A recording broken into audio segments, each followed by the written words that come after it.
दोस्तों, जंगलों में अक्सर कहानियां कम और राज ज्यादा छुपे होते हैं, लेकिन इंस्पेक्टर ऋषि को मिला दोनों का कम्बो। कहानी शुरू होती है एक छोटे से रिवर टाउन से, जहां लोगों का मानना है कि इस जंगल में एक पुरअसरार ताकत रहती है जिसका नाम है नंदी।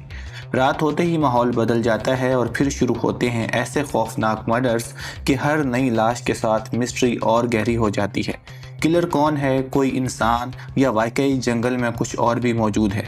तब एंट्री होती है इंस्पेक्टर ऋषि की, एक ऐसा ऑफिसर जिसे लोग मेंटली अनस्टेबल समझते हैं, मगर उसका माइंड जो है वो बहुत ही शार्प होता है। जहां सब लोग सुपर नेचुरल पर यकीन रखते हैं, वहां ऋषि हर क्लू को लॉजिक और साइंस से डिकोड करना चाहता है और करता है। लेकिन जैसे जैसे इन्वेस्टिगेशन आगे बढ़ती है, केस और ज़्यादा डार्क, डेंजरस और माइंड ब्लोइंग होता जाता है। हर क्लू एक नया सवाल छोड़ता है और क्लाइमैक्स तक पहुंचते पहुंचते आप खुद कंफ्यूज हो जाएंगे कि आखिर हकीकत क्या है, भूत, इंसान या दोनों।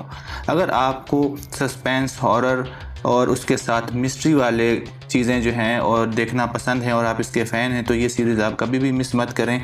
और कमेंट्स में लिखें लिंक, तो आपको इस सीरीज़ का लिंक भी मिल जाएगा।